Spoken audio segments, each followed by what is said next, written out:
Good morning, good afternoon, good evening, wherever you are in the world. Welcome to episode 8, I think, of FPL Don't Panic.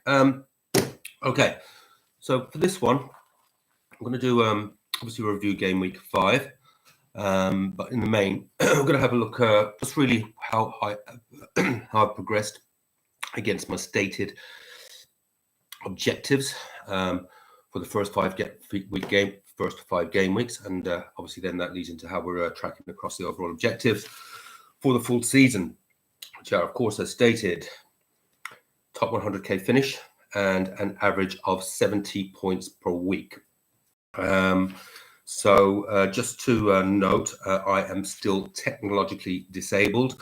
I've given up on it for now. I'm back to New Zealand at the end of October, and I think that's when I'll probably start to make these look a little bit more professional. My computer is literally giving up the ghost. See this whole thing that I'm using at the moment, it's pretty much giving up the ghost. So I am working off notes at the moment because everything else needs to be falling down around me. As I say, though, these videos, I'm not promoting them. I do have a few people that do tune in. Thank you very, very much. Hope you're getting some use out of them. And there, as much as anything, there's much just to record my progress so that if things do go exceedingly well, fingers crossed, and I do start to promote these a bit more, people will be able to look back and see, that how I was progressing, was I achieving my objectives, did the predictions that I make happen, how accurate my predictions are, etc., etc., etc. So there's some credibility, obviously, rather than me, coming in massive finish somewhere, or not, of course. But at least we can see there's some credibility there against the objectives, and if I do actually achieve them further down the line. Let's kick off, anyways. Game week 5. It really is. Seem to be saying this a lot. A tale of what might have been once more. I just realised I've got. There we go. So let's go through game week 5. As I say, it was so much a tale of what might have been. But there was some good stuff in there as well. But I do have trouble brewing in the team. We'll talk about that as we talk about the game week 6 and onwards plans. Kick off with Henderson. Finally came in with a return. I wasn't very happy about it, to be honest with you, as a Man United fan. But I was grateful for the 9 points. His head is still potentially on the chopping block, but he may have got a reprieve. I think I've got other areas of the team that need addressing, and I'll get into those shortly. But yeah, 9 points, very welcome. Dunk came in with a 0 and also picked him up what proved to be quite a costly booking for me right at the death. So it was a 0. Konza, okay. Yeah, very, very happy with that, because I was a coin toss between Konza and Danya a couple of weeks ago. And I decided to go with Konza, and of course Danya came in with an assist. And the reason I'd gone with Konza is because someone had said, Danya's a bit of an FPL troll, because I have only been playing for a year or two, so I wasn't really sure about that. But his numbers looked really good, but apparently he's a bit of an FPL troll. And then, of course, I was actually really grumpy because Danya got an assist. But sure enough, Danya got benched, I think at half time, and Konza went on to get a 9-point return. Very, very happy with that. So apologies to my friend who advised me on that one. You were 100% right. Trent just doing what Trent does, and finally a return. Really, really happy about that. Hopefully we will see him get on a little bit of a roll now and start hitting. His numbers were good before, don't get me wrong. Really good regular clean sheets at 7 million. I'll take it's a 6-7 point average anytime from a 7 million defender or any player for 7 million. Those are really good numbers. But if he starts, and which he is very, very capable of, regular 10-point plus hauls, he's just a set and forget. Liverpool's defence is still going well. They were lucky. Not to concede, I thought, against Bournemouth. But another clean sheet. And obviously they had Kelleher in goal. Apparently he had an absolute blinder. I think he came in with a really big haul as well. But won't be buying him, because I would imagine Alisson will be back fairly soon. It doesn't sound like it's too long-term an injury. But yeah, Trent, fantastic. Thank you very much. Let's see some more of that, more clean sheets. and the returns, because he's great for bonus as well. If he gets a return and they're on a clean sheet, he's going to be there in the bonus every time. Rogers, another one out of the blue, 10-point return, just 5 million. He'd been ticking along, but it was just 2 points a week, and I was having to start having a think about that. We'll talk more about that in a second. But yeah, great 10-point return. Maybe he's now broken the seal, and we might see good Villa fixtures coming up. I think it's at Twitch next week. So we'll probably leave him for now. Great return. Certainly help the cause. Eze, just the 3 points. Oh, I'm just really struggling with him. It's just not going in the bloody net for him. And to be fair, he missed one absolute sitter, and I was kind of glad he missed. But at the same time, the old torn loyalties of fancy Premier League, when one of your players in the FPL team is playing the actual team support, he's on a week's notice. Because again, I think I've got other issues in the team that do need addressing. Yeah, there's definitely other areas in the team that need addressing. Yeah. Again, I just feel if he gets a roll going, but there's only so much patience you can have. I'll give him a good run now. Salah, tad disappointing. Let's be honest. Captained 6 point. Now this is a coin cost decision. Wasn't too serious a difference, but I literally was I going Salah? Was I going Haaland? Went Salah. He got an assist, 12 points. It's okay. It's okay. Not too much damage done. Semenyo had to come in off the bench, just the 2 points, but he nearly scored, to be fair. Semenyo's numbers are great. Semenyo's numbers are really, really good. And he's got some great fixtures coming up. Again, we'll talk more about that when we sort of look towards game week 6. But off the bench, and we'll come to that dilemma shortly. João Pedro didn't start. No real damage done, I guess. In terms, I really didn't have anything much on the bench I could have played instead of him. So just the 1 point came on, I think, with about 25 minutes to go. We'll probably be hanging on to João Pedro, I think, for a little bit, 1 or 2 games. But again, as I talk about my game week 6 onwards, the next 5 game weeks plan, he may be going at some point, but probably not for a few weeks, and he'll be a good first sub potentially. But there could be some rotation there. Haaland, yeah, 9-pointer, got his goal, can score against anyone. So he got his goal against Arsenal. That was a hell of a game, and it's for many different reasons.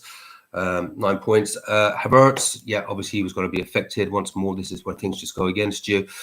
Once Arsenal were down to 10 men, wasn't really expecting anything. Was kind of hoping Haaland might get another return or 2, but that wasn't to be. And Havertz, unfortunately, just the 2 points. And again, may look at something in a few game weeks' time. Between the suspensions and the injuries, I just have a feeling now he's just going to start being played more and more deep, particularly Odegaard. So we'll see how that develops. He's not going to go immediately. As I say, there's more pressing issues that need to be dealt with. And one of those is first up, who has got relegated to the bench, Diego Jota.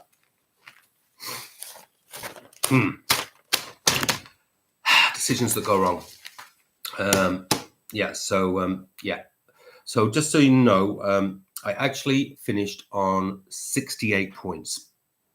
And not actually unhappy with that. I'll talk about my prediction. It's incredibly accurate again. That's 4 out of 5 predictions that have been pretty much on the money, really. But Jota has to go. Jota has actually gone. We'll talk about that shortly. Lewis is the other dilemma, who I did leave on the bench, and he didn't even start. Walker started. There's things going to have to be considered there.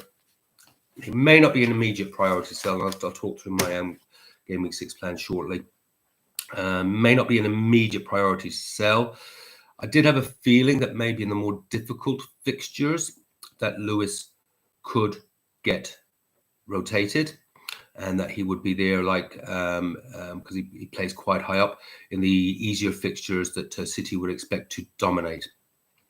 So got my eye on him, got an eye on a replacement for him if indeed he is ends up being on the bench. And the other defense, the other player on the bench is Greaves. Yeah, 4 million, 2 points, nothing to report there. So there are issues. Issues are with obviously players that look as though they're really high rotation risks now, as in Jota and Lewis, but also some players that are just simply not performing. So let's, before I go into that side of things, I'll just run through where we stand as it is, and give you an idea. So the FPL average across the whole game was actually 58 points. Just change that because that's wrong in my notes. Was 58 points. I had a safety score of 70. I got 68, which gives me a total of 348. So my rolling average is 69.6. I'm actually happy sad. Happy sad is the only way to describe it. Said first 5 game weeks, my objective was to hit an average of 70. That's my objective for the whole season, and that is an average. So I won't always get that every week. Some weeks will be up, some weeks will be down. But my predictions so far have been, apart from last week, have been pretty accurate. So my prediction for this week was, what was it? I think it was about 55. To make a note of that somewhere. 55 excluding captaincy. Sorry, no, it's 65 excluding captaincy. So listen, it was there or thereabouts. And remember, I always leave out captaincy because it gives that margin for error, expecting the unexpected, as in a Jota benching, an injury, anything, sending out anything. So I tend to leave that out, and that margin for error seems to be working pretty well most weeks, and I ended up in and around what I predicted. And here we are. My actual rolling average is 69.6. So I'm going to call it 70 and give myself a pat on the back. I have, in my opinion, done what I said I was going to do, which was hit a 70-point average and inside the top 1 million by the end of game week 5. So I want to be in touch. I'm not expecting, I'm working off old data, I'm building data as the game weeks goes along. It's only until you start to build more data that you can really sort of make better decisions, quite simply. So to have achieved that, be inside the top 1 million and on bar spit 70 points, yeah, pretty happy with that. So for next week, I've got a safety score of 72 technically. My game week position actually was 2.2 million, but my overall position now is 826k. So I took my first actual green arrow, barring game week 1, where I actually had a really great start, with I think it was 83 points. But I've been dropped. I took a massive drop last week. I was just outside the top 1 million, 1,049,000. So at least I've taken a positive green arrow back into the top 1 million at the death, barely. There's only a few points in it. I suspect even if I dropped a few more points, I'd have probably dropped another 100k or so. Equally, and I know looking at the leagues, another 4, 5, 6, 7 points, and I'd have been another 100, 200 higher. Quite happy with that at the moment. I'm only outside the top 100k by 25 points. And the other prediction that I give is that the actual leader of the overall game has dropped again. It was 95 last week, and now it's down to 91. So as I've said, that's getting into gradual, slowly progression down, and it should by game week 15 be hitting around the 70 mark. Now, it wouldn't surprise me this week in the coming game week 6, if that takes a little jump again. A huge amount of players will be doing a game week 6 wild card. So we are going to see, I think, a jump in numbers again. Now, you never know. There's plenty of wild. My own wild card was an absolute disaster when I think about it. 48 points. Happily, a bit of a bounce back this week. Yeah, but I think we'll just see that wild card bounce. But a lot of people have already played it. And it's going to be an interesting one the next few game weeks for me because I don't have a wild card. I do need to make some transfers. I have some problems to fix. I'm trying to avoid taking hits, but I think it's actually, well, I know it's going to be unavoidable. But it will be a well-calculated one. But it wouldn't surprise me if I drop a bit outside the top 1 million for a week or two. But I've got a nice, steady, progressive plan, which I've already started to action, that should see me get, well, hopefully well inside that top 1 million by the time we get to about game week 10, 11, 12. So this is more probably I'd say it's a 6 or 7 game week plan because there's a big fixture turn in game week 12. We've got a couple of mini fixture turns from 5 to 12. But we'll talk about that as we go through this. So yeah, listen, I'm not unhappy. I'm where I said I wanted to be. There are definitely a lot of regrets. I could be so much higher. I would say, even with where I am, I have had shit luck. Just some bad decisions.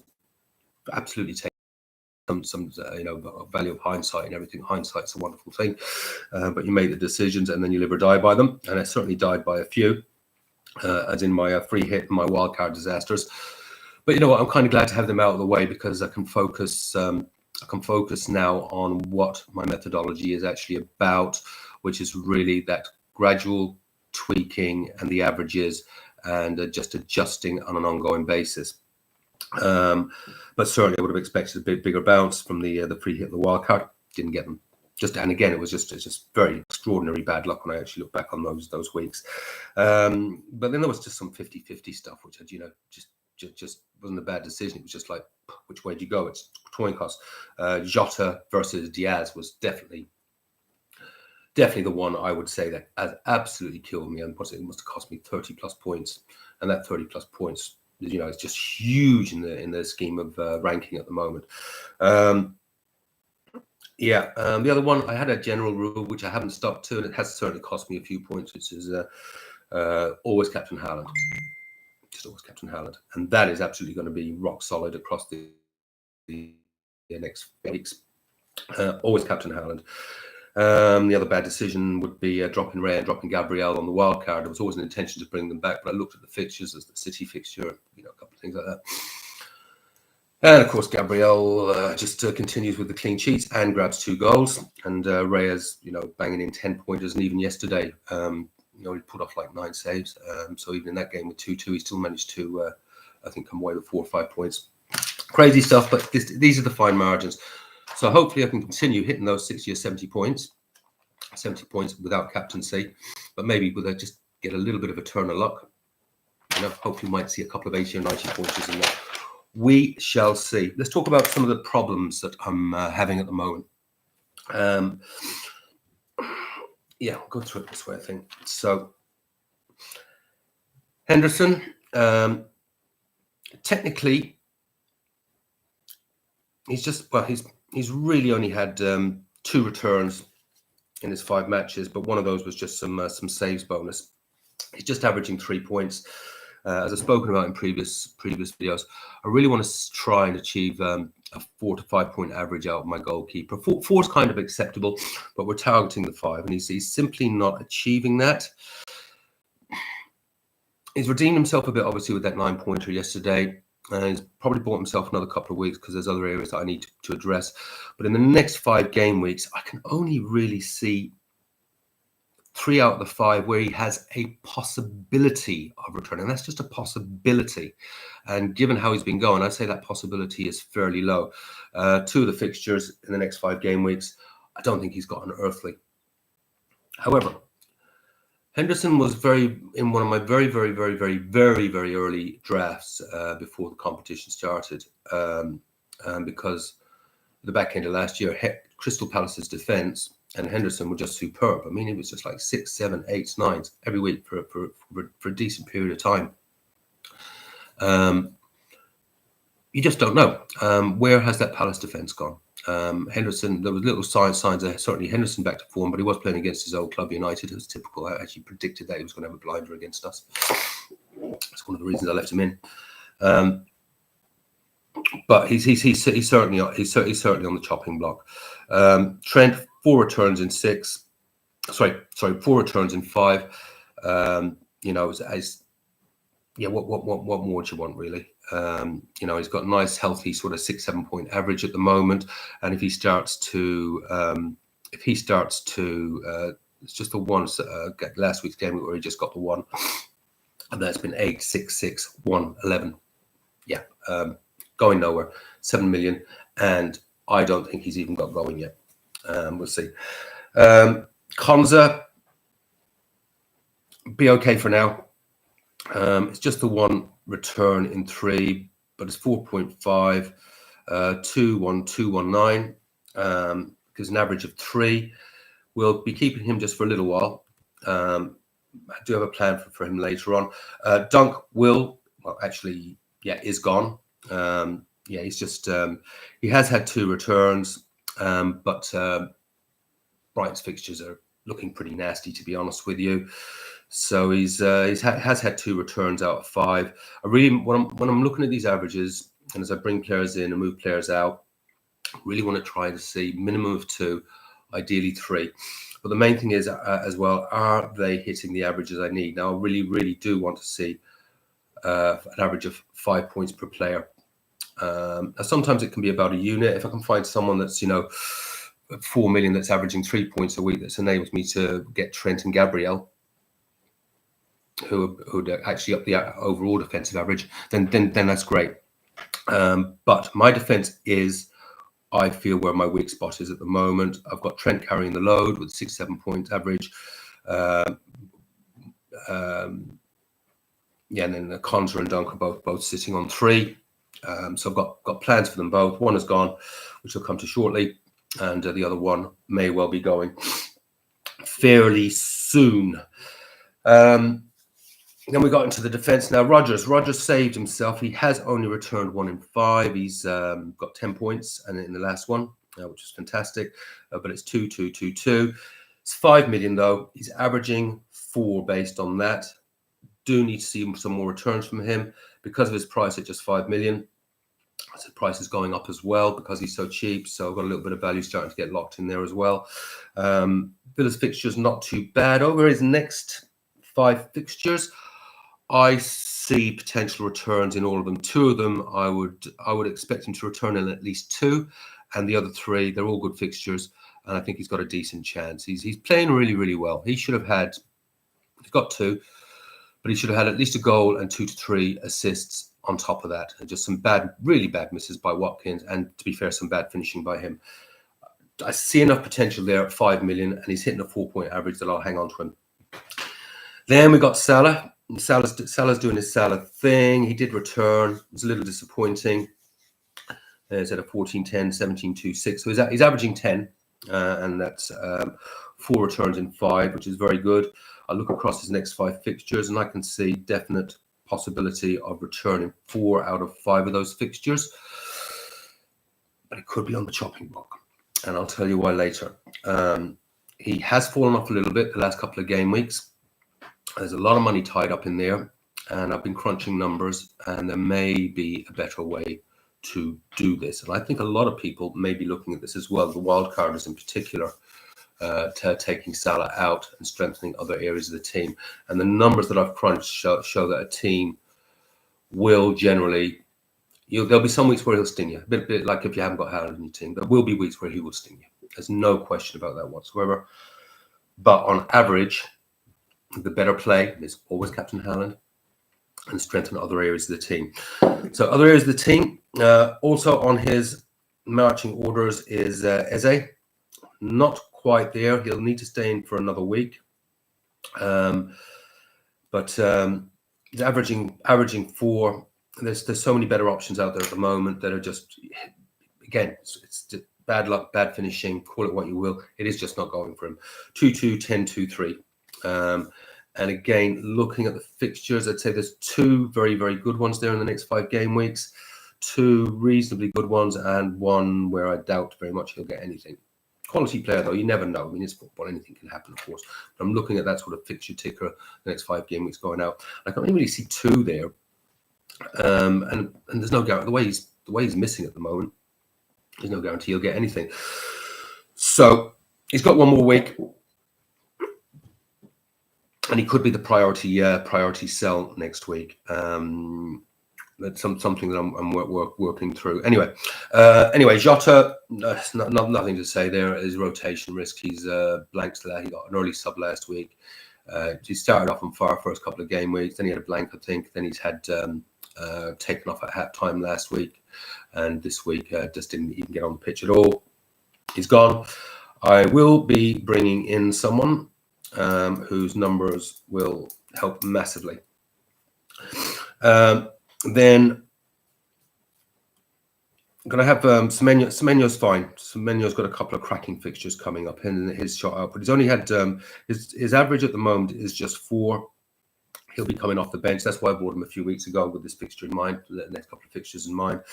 He's an 8-5-6. Then he's had a couple of really tricky fixtures. And to be fair, he could have scored in both of them. He could have scored even in those really difficult fixtures. He got a 1 and a 2. His average is just 4, but his next 2 home fixtures coming up, I think, at Southampton, Ipswich, something. Anyway, his fixtures for the next 2 are fantastic. And the way he's playing, it wouldn't surprise me if he, in a couple of more difficult ones, if he can get something in the next 5 game weeks. But I do have potential replacements for him in 2 or 3 game weeks, but I really wanted him for the next couple. Havertz is also a potential sell over the coming weeks. He is 5. My worry there is you've got the Arsenal injuries. You just got the Arsenal injuries and suspensions. But I think, again, he will survive the next 2. The next 3 fixtures are fantastic. He's got a tricky one, then a reasonable one. So let's see how it progresses. About the unit, he's got 2 returns in 5. He's averaging 5. We'll just see how that goes. Not set on selling him. I really like him when he's up front. I really do. I think he's deadly. Just as I say, it's just really more what's happening around the rest of the Arsenal team. But do need a few Arsenal assets for these next 3 fixtures that they've got, because they are really good fixtures. Haaland's going nowhere. He is averaging 12 points. He has returning every match. And tricky. Well, away to Newcastle. Is away to Newcastle a tricky fixture? I'm not so sure. I'm not so sure it is, to be honest with you. I'm not so sure it is. Newcastle got some decent results the first few game weeks, but they've been terrible. And then City go on a run of fixtures. This really is going to be just always captain Haaland. Set and forget it. Just don't change it. He may have the odd bad week, but you just never know on that 2-goal, 3-goal, or even a 4-goal haul. And I've definitely got a potential plan to captain him, I think, in game week 8 or 9 against Southampton at home. And that is hopefully part of the plan that will help me keep my average up. Anyway, that's kind of it. That's how the team went. That's some of my thinking around who's in danger. So let's have a look at what I've done, because I've done a lot.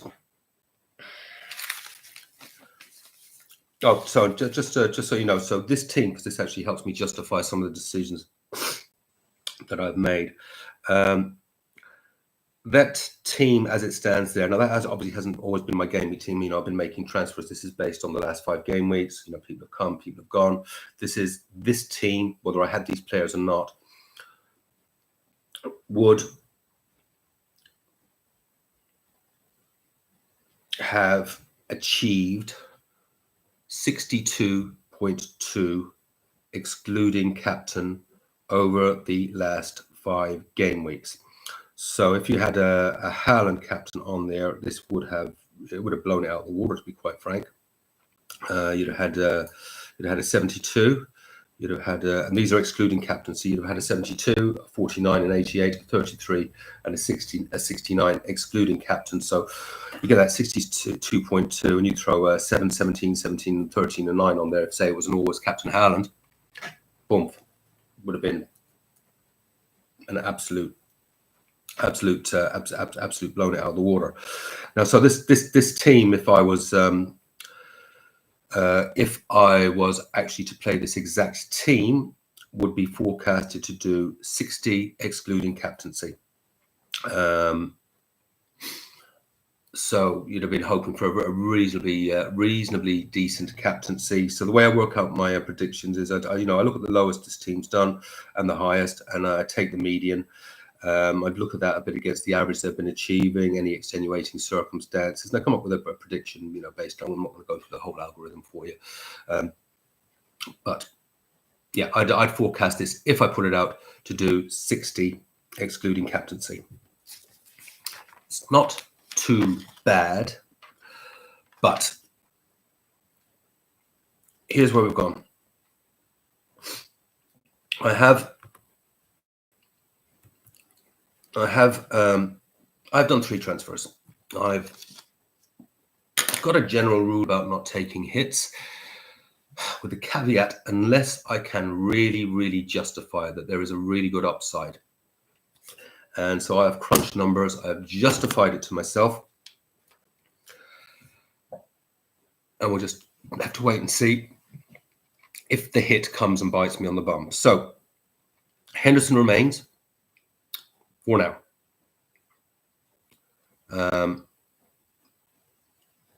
The upside on transferring goalkeepers is pretty minimal.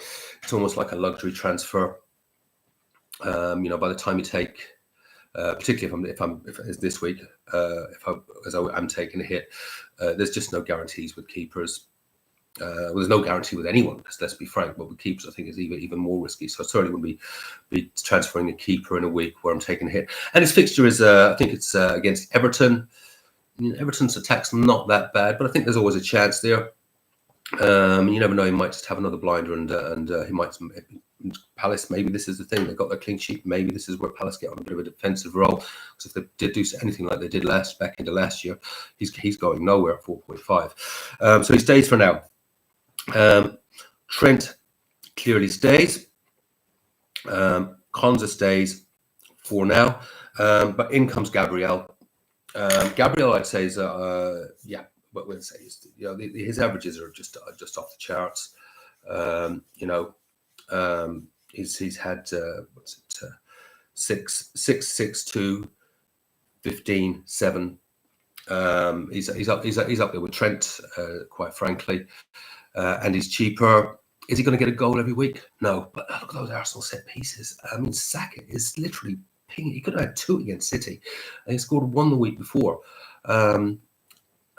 Saka, he is clearly the target man. Arsenal were good at set pieces last year. He has clearly been targeted. All that movement that Arsenal have in the box, blocking off the keeper and everything, and Saka is just pinging those onto his head. Just going to do it. There's no way Dunk's going to keep a clean sheet.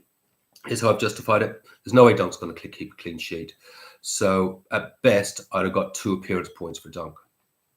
If he goes and scores next week, this is the sort of way hits come and hit you on the backside. But Dunk finished on 0 in last game week, between a booking and between the concession of 2 goals. Arsenal have got 2 fantastic fixtures coming up. You'd almost bet on them to keep clean sheets in both. No, it's football. Of course, they could concede 2 stupid daft goals, but they've got 2 fantastic home fixtures. There is a decent chance, I think, that Gabriel could get on the edge of something from set pieces. Is it Southampton? I can't remember who, but it's against one of the promoted sides, I think. There's every chance he could get on the end of something again. But it's 2 fixtures. So I'm going to take the -4. If he gets 2 clean sheets, it's more than paid for itself. It should pay for itself, hopefully, in one. I want him in my defence because there's other moves I need to make in the coming week where I'll just have the 1 transfer where I'll just want to start to tweak things. So anyway, he's in. It's done. The hit has been taken. And because he is probably the more high risk one, I do classify higher risk doing defensive. So I'm classifying that's the one that needs to pay off. So I did have 2 free transfers.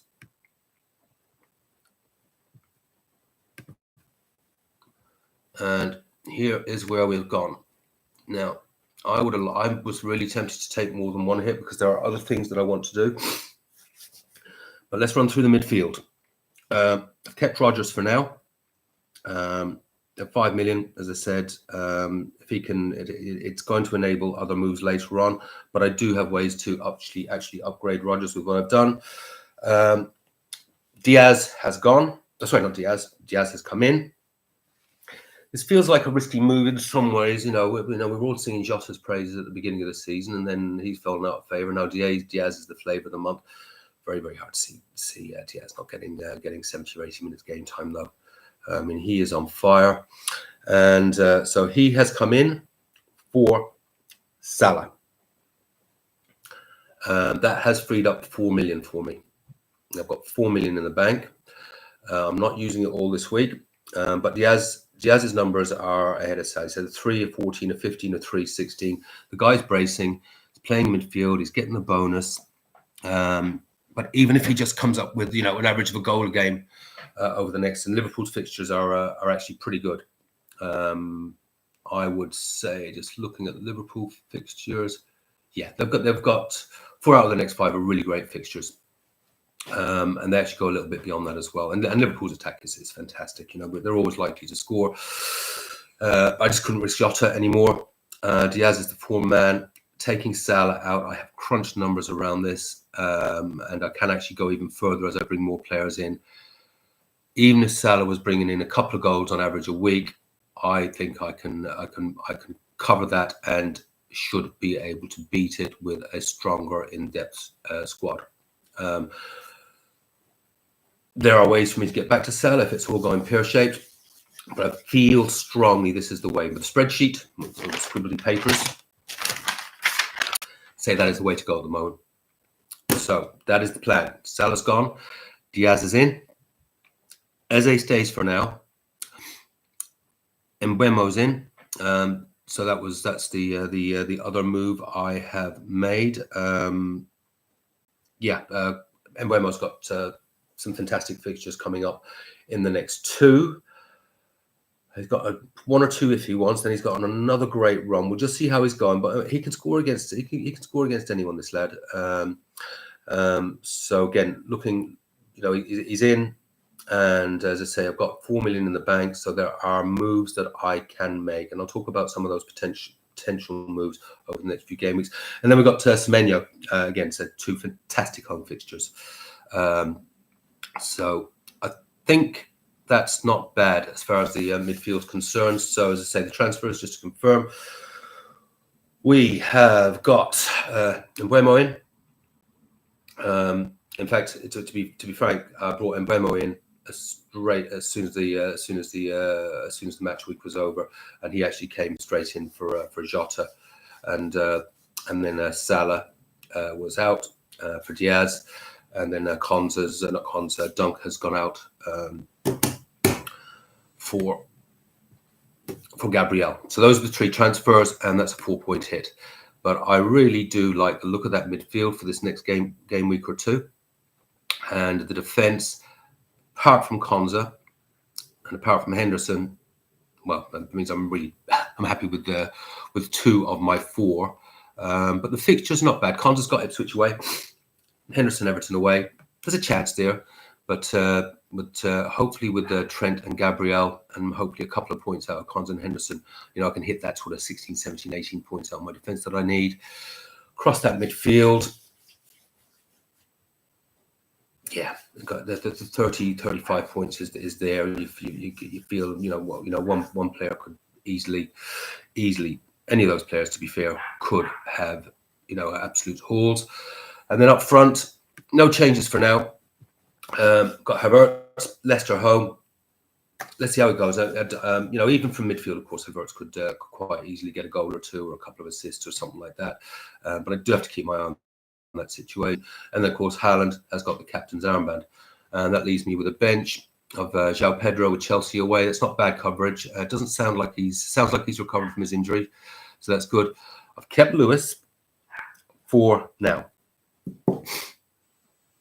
let's see what his game time is like in the next week or two, and then we've got Greaves as third off the bench. Then we sort of look at the next 5 game weeks. So my objectives in the next 5 game weeks are pretty much the same. It's to just try and stay on that 70-point average, but I want to try and get above that. So this team, by the way, just to justify my my hits. So I told you the other team would have had an average of 62.2 excluding captaincy. This team shows 67 excluding captaincy. So if they can do something close to that, my actual prediction is 65, which is just 3 points more than my other prediction.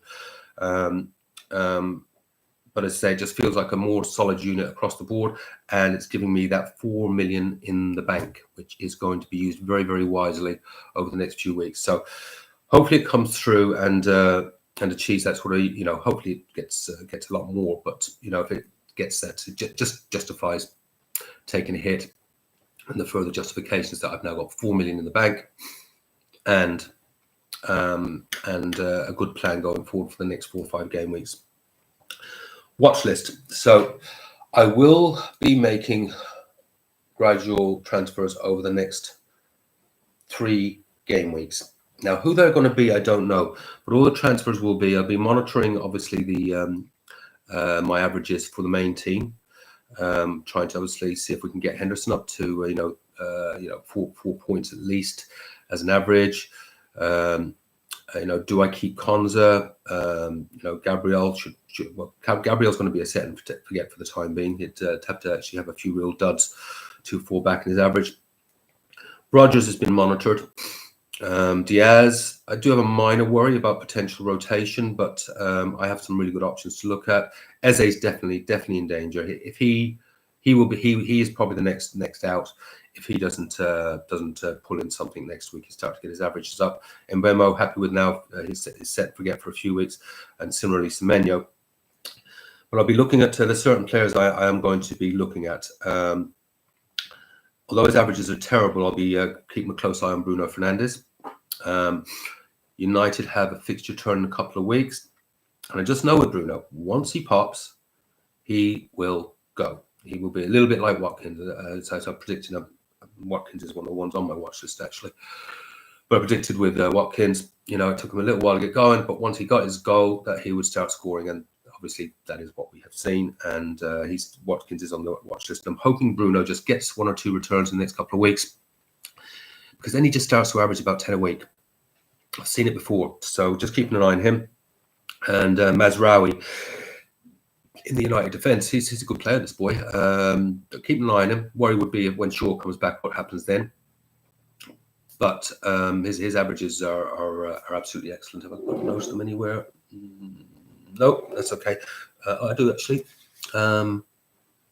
He's 4.5 million, 5 point per game week average. So if he's continuing in that form, I think we may have a look at him. Raya. Yep, obviously on the watch list. I would have actually liked to, as I said, I would have liked to have brought him in this week, but we'll give Henderson another go. He's definitely one to be looking at. Solanke, he's popped his Spurs bubble now, so that could get interesting, and I really would like a piece of that Spurs attack. Watkins, I've mentioned. Very, very interesting one is Harvey Barnes at Newcastle. I know Newcastle have been awful. I mean, they've been worse than United. When in United, I do actually feel are improving, to be fair. Do I have Barnes's averages written down anywhere? I don't, but he's up there. He's 6, 7, 8 point average or something like that. He's got a couple of difficult fixtures. If he returns in any one of those, he is where I might go as the Eze replacement. He's shown a lot of form. He's the only one that seems to be ticking in that Newcastle team. And Newcastle are always likely to get a goal or two. He could be the Eze replacement, because again, it still leaves me that 4 million in the bank, because when I do want to maybe bring in Raya. Gavardio is going to go on my watch list as well. If Lewis is indeed now benched, Does this mean that Gavardiol gets back to the Gavardiol that we saw at the back end of last year? And if it is, I want him in my team. His numbers were outrageous. He was getting 2 or 3 shots off a game. He came in with what, 2, 3, 15, 16, 17 pointers, one after the other. Mad numbers. I was lucky enough to have him. So he's coming on the watch list. Foden goes onto the watch list as well. If I do want to bring in another premium, I think City have got 1 or 2 injury problems. I really don't know why Foden's not getting more game time. He's absolute quality. But he'll definitely be on the watch list. And, of course, Saka. Now, Saka is the one I really, really have wrestled with. And I know he's going to punish me in the next few game weeks. They've got such good fixtures, but I have to look at this as a long-term project and not, instant wins. I really would have liked to. I really thought, do I bring Saka in for Salah? But again, I look at Saka's numbers, and I know he's got 1 or 2 good fixtures. And I just think that if I want to turn Eze into, let's say, Palmer, which I could actually get there, or a Foden, or one of these, guys that is returning some really, really sort of top numbers. And still leave a bit of money to do my Henderson to Raya move or get to Gavardiol. Yeah, or if I want to, we'll just leave the defense as it is. It's performing. If it suddenly does start to perform, if I want to bring Eze and Rodgers up, or I want to go, after Mbeumo's had his few good fixtures, bring them to a Palmer or a Foden. Or a Son, Son 2 assists. Yeah, if I want to get to Slanky, that 4 million. I like this team. The averages for it look really, really good for the next 5 game weeks. I've got the money in the bank where I can actually just, if it's falling off its averages, I can adjust as I go along to try and keep it on track.